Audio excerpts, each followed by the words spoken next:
Guys, welcome to another episode of the Asian Garage. Today we are resurfacing the carbon fiber hood. It was it's starting to wear out a little.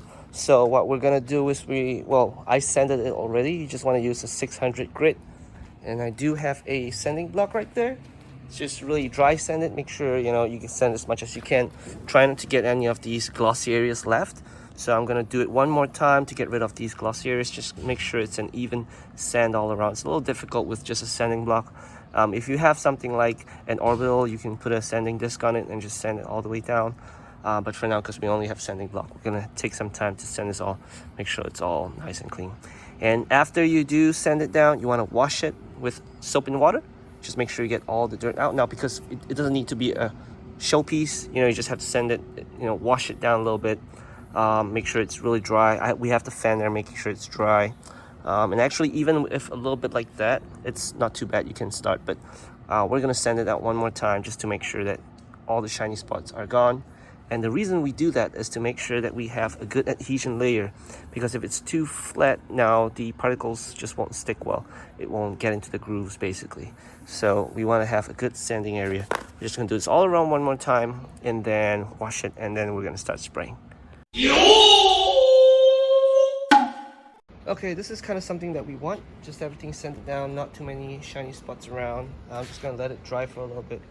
Seems to be a chance of rain, so I might just bring this indoors, pull the red car out and do it indoors. We'll see how it goes. Alright guys, we got some basic ventilation going on. The car's outside. Now you want to park it a little bit further away, just so that any of this overspray, if it does hit out, it doesn't hit the car. And even if it does, it's just a little bit. This is 2K clear, and this has an activator here at the top. So we're going to put this bottom, puncture it, and then once we do, we have 24 hours to spray. But we're going to be done in about an hour or two. So we're just going to do the first light coat, okay, and then followed by maybe 2 heavy coats. Now make sure you got your protective gear on. I'm going to get some goggles later. It's hanging right there. And we're just going to do once over the light coat. So here we go. I just hope the wife doesn't come back and bother us in between. Okay, now make sure you shake this. Now we've already punctured this. All you gotta do is put this in here and press it really hard against the floor. Once you puncture it, this has been activated and you can start spraying. So here we go.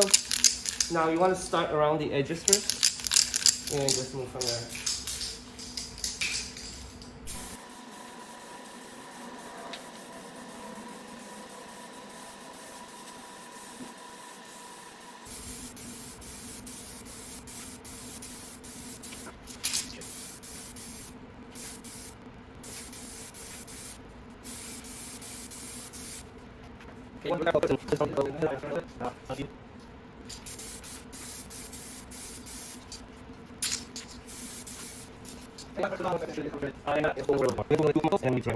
Okay, so for the final coat, we're gonna make it a little bit thicker, so we're gonna go slower. You're gonna have a little bit more overlap, and you want to make sure that it looks a little bit watery as well, because now it's still a little bit of a matte look because we did a light coat. You want to wait about 15 minutes between each coat. I think 15 minutes should suffice, but either way, this Clearcoat's pretty good. It self-levels, so even if you do it a little bit thicker, you just have to wait a little bit longer for it to cure. We have the whole garage to ourselves, at least for now. The wife isn't going anywhere, nor the kid's gonna come in, so we're just gonna keep the ventilation on there and just keep doing our Clearcoat, our final Clearcoat. We do have a little bit of the old one left. We're gonna use this so it's barely done, and then we're gonna switch over to this one.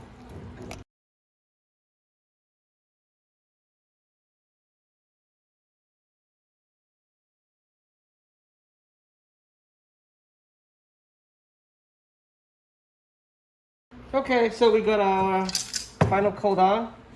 We're just gonna let it sit, and if there's any imperfections or anything, don't worry about it. You can always buff it out later.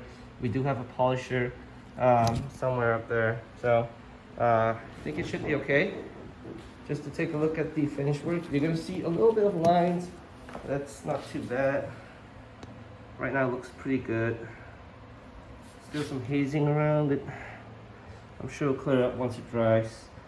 It's just from the sanding that wasn't too perfect maybe, but don't worry, after all of this you can always polish it. It'll look like brand new.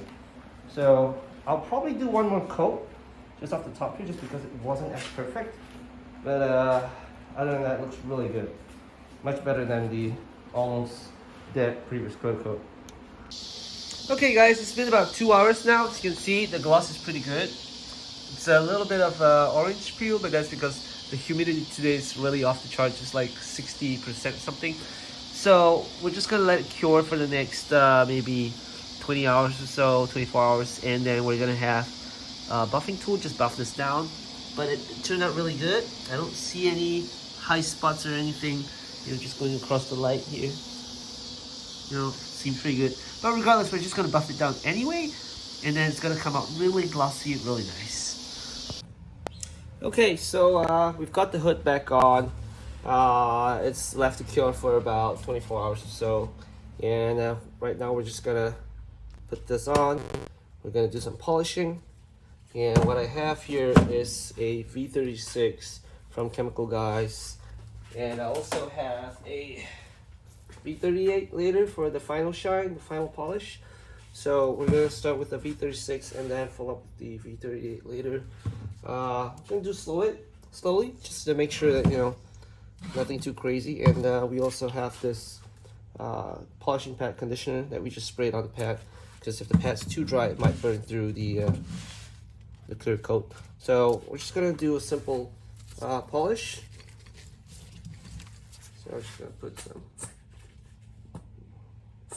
Oh gosh, there we go. It's gonna start at the bottom, and I'm just gonna do a few dabs here.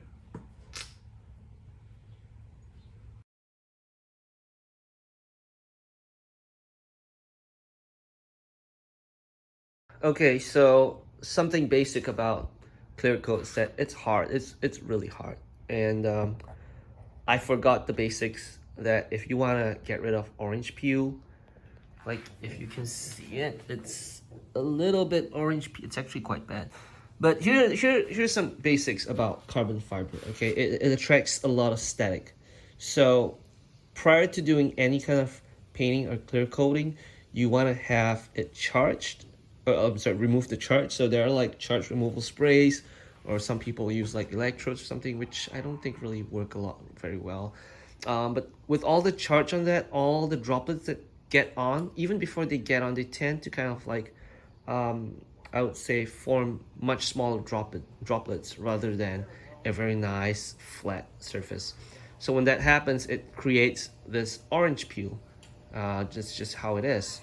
So one option I have right now is to sand this down and then polish it, but that's a lot of work, and honestly this looks great as it is. I think I might just keep it. I called my buddy who's the detailer, and he said, yeah, you know what, with carbon fiber, that's usually how the way they come, and even with a good clear coat, it's not going to be really perfect unless you really sand it down. Like on some certain spots here, you can see it gets really bad here with the light this. Yeah, but yeah, I think I'll be fine with this. It's really not too bad. I can still kind of see my reflection.